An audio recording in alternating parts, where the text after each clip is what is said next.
within a point. Hey, welcome back to another daily WOD briefing. Today is Friday, May 26th, and I'm here to take you guys through the workout for today. Let's go ahead and talk about your warm-up. You guys have 50 jumping jacks, and then 30 seconds of a runner's lunge flow on the right side, 30 seconds of a runner's lunge flow on the left side. You guys have 30-second yoga squat hold, followed by 10 air squats, and then 10 Cossak Squats. And then we're going to finish up with 10 suitcase deadlifts on each side, okay?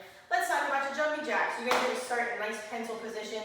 You're going to jump your feet out, hands come up, and you're going to jump 50 times. Next, you guys have a 30-second runner's lunge. So with this guy, you're going to be down into a lunging position, okay?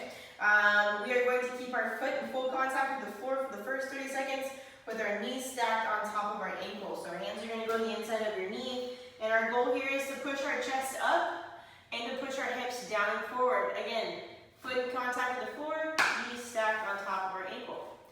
The next 30 seconds, we're going to keep our foot in contact with the floor, but we're going to let our knee push out or fall out. You guys can even use your opposite hand to push out on that knee, but we're going to make sure the foot stays in contact with the floor. Again, pushing our hips down, forward, and pushing our chest up. Last but not least, you guys have your last 30 seconds here on this right side, and we're going to push the knee out, roll in, your foot fall to the outside of that foot.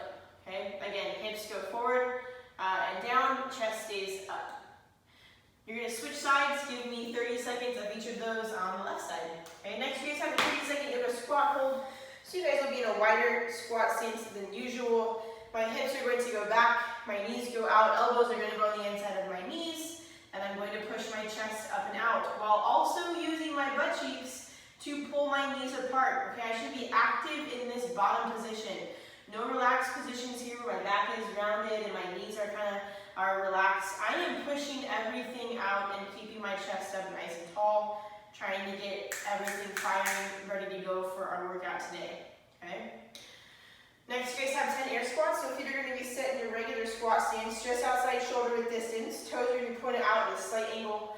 Let's get our hands above our shoulders. Hips are going to go back, knees go out. Hip crease passes your knee, and you'll open your hips all the way up at the top.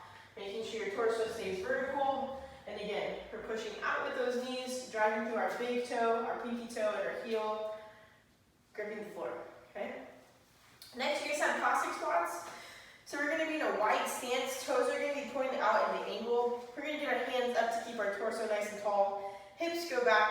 We're going to shift them to one side. We're going to rotate onto the opposite heel. Get your hip crease as far past that knee as you can. Come back up to the top. Okay? If you feel yourself having to bend your knee or you're having to fold over, limit your range of motion. Just go as low as you can go while keeping proper form. Okay? Last but not least, you guys have 10 suitcase deadlifts on each side. So you're going to get some kind of odd object, kettlebell or dumbbell, whatever you guys have available for you. But shoulders are going to go up, back, and then down. Okay? Feet are going to be set underneath your hips. We're going to keep our shoulders locked in. Hips are going to go back. We're going to load up the hamstrings and the butt cheeks. That weight will touch the floor. We'll drive through our heels and stand all the way up. If we feel like we have to let that shoulder go, or we have to round our back through any part of that range of motion, just go as low as you can, keeping that dumbbell as tight to your body as possible. Okay? Alright guys, that's your warm-up for today. Focus on making muscle-mind connections. Take your time, do not rush. Our goal here is to get you primed for what we have coming at you for part one today.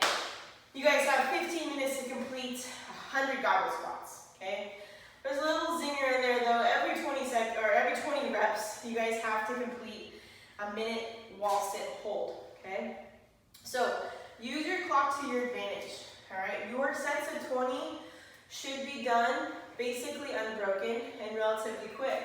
Alright? Your 1 minute of wall sit should take you 1 minute. But you guys are looking at about maybe a minute and a half to 2 minutes of work. Okay, so keep that in mind as you guys are going through this. Use your clock to your advantage, be smart. However, if we're not quite used to high volume, we're going to be scaling back the reps. Okay, so don't be afraid to take your reps down to 80 goblet squats or 60 goblet squats or even 50 goblet squats, all right? you're new to this, take your time, ease in. Volume is not a joke. You guys can also scale the time of the wall sit hold to 45 seconds, 35 seconds, 30 seconds, whatever you think that will help you complete this within that 15-minute time period, all right? Let's go ahead and talk about your goblet squats. So feet are gonna be set in your squat stance like we worked on in that warm-up. Feet will be just outside shoulder width distance. This dumbbell, kettlebell, or any kind of odd object is gonna be up top near your chest, near your collarbone. Hips are going to go out, knees are going to go out. We're going to get our hip crease past our knee, and then we'll drive through our heels and stand all the way back up. We are actively pushing out with our knees, using our butt cheeks, the outside of our legs, and our hamstrings to move this weight. Okay, so make that muscle-mind connection. Also make sure you guys are keeping your elbows up nice and tall. Okay, last thing you want to do at the very bottom of this squat is that our elbows drop and round our backs. Okay, this is not good, this is better. Okay? So let's go ahead and talk about your wall sit hold. For doing this prescribed, I would like to see a 90-degree angle between your torso and your thigh, and then between your knee and your ankle. So two 90-degree angles. You're gonna find some kind of post to get against, right? Feet are going to be set in your squat stance, so just outside shoulder width distance. And again, hip is in line with knee, knee is stacked on top of ankle. I'm looking for those two 90-degree angles. If we need to scale, we can always come up against that wall, okay? But I want to see you guys maintain contact with that upper back against the wall, lower back against the wall. Try not to come off the wall, and try not to use your hands to help you push off your own body. Again, if 1 minute feels or we have to break that up, we're going to scale it to either 45 seconds, 35 seconds, 30 seconds, whatever you can hold relatively unbroken, okay? All right, guys, let's go ahead and talk about part two. So you guys have a 10-minute EMOM called jungle, because it's going to feel like you're going through the jungle, all right? You guys have 12 Russian object swings or kettlebell swings, dumbbell swings, whatever kind of odd object you guys have. And then 12 air squats. You guys have 60 seconds to complete this work for 10 rounds. So every minute on the minute for 10 minutes, 12 Russian object swings, 12 air squats. Your score for today is going to be your slowest round, so we try to make sure that we challenge ourselves and stay consistent all the way through. Let's go ahead and talk about strategy about this workout, okay? If we get into a pickle and we realize we're not completing our work, especially from the first 3 rounds, in 45 seconds or less, that might be our cue to scale.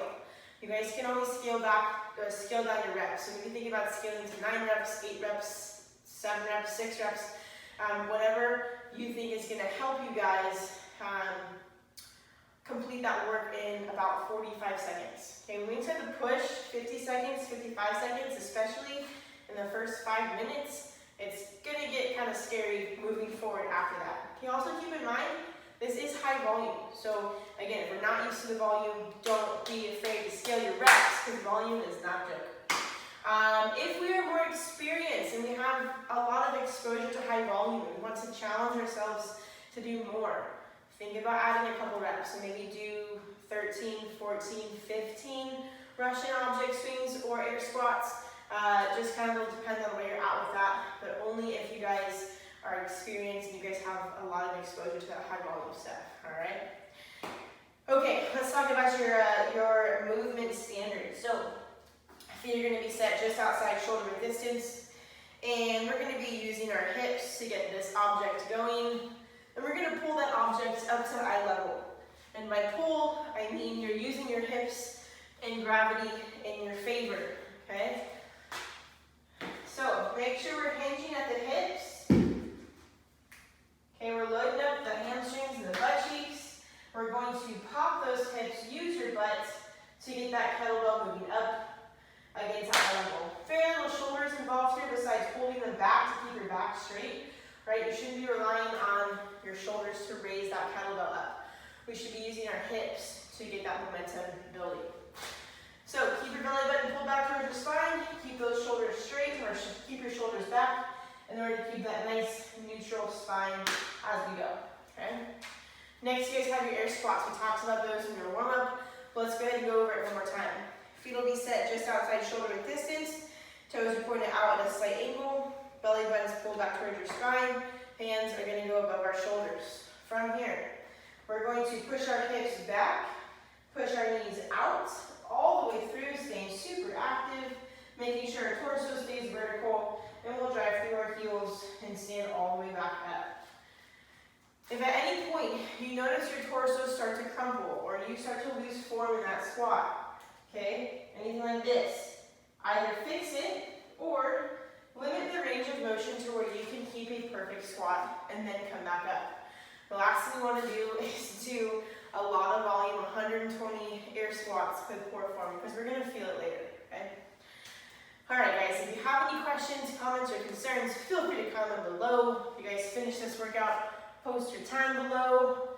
If not, I'll see you guys back here tomorrow. Also, if you guys are part of the CrossFit Data Point community, make sure you guys are checking your emails to stay up to date on our reopening coming next week. Okay, we do have new safety procedures or protocols lined up and ready to go in order to keep you guys safe within this transition back into our new normal. Okay, so check back. If you guys have any questions, reach out. We'd love to help you guys out and help you guys navigate re-entering the gym scene. Okay, hope you guys are having a great week, and I'll see you guys back here tomorrow.